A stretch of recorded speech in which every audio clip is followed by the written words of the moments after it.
Hi friends, तर मी आहे पूजा. तर सुरुवात करूया आणखीन एका नव्या ब्लॉगला. तर आज प्रियांच्या टिफिनला द्यायचं होतं मिक्स व्हेजिटेबल टोस्टर. तर त्याच्यासाठी मी आधी एक चपाती लाटून ती भाजून घेतली.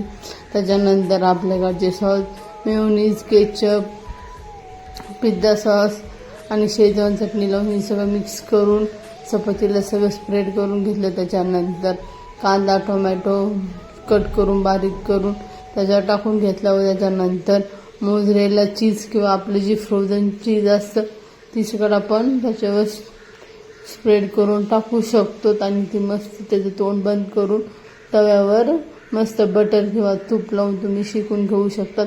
आणि आज आमचे पिल्लू बघा चाललाय स्कूलला. आणि सगळ्यात जास्त घाई असते स्कूलला जायला आम्हाला, कारण की सगळे उठल्यापासून मम्मा मला स्कूलला जायचं, मम्मा मला टिफिन. आणि ही मॅव बघा त्याच्यासंग बोलते. खूप दिवस झाला आम्ही नव्हतो, गावाला होतो ना, आता 15 दिवस झाले दिसले नाही. तर ते रस्त्यावर रोखून थांबली होती. असं संपला आमचा आजचा दिवस. भेटूया उद्या.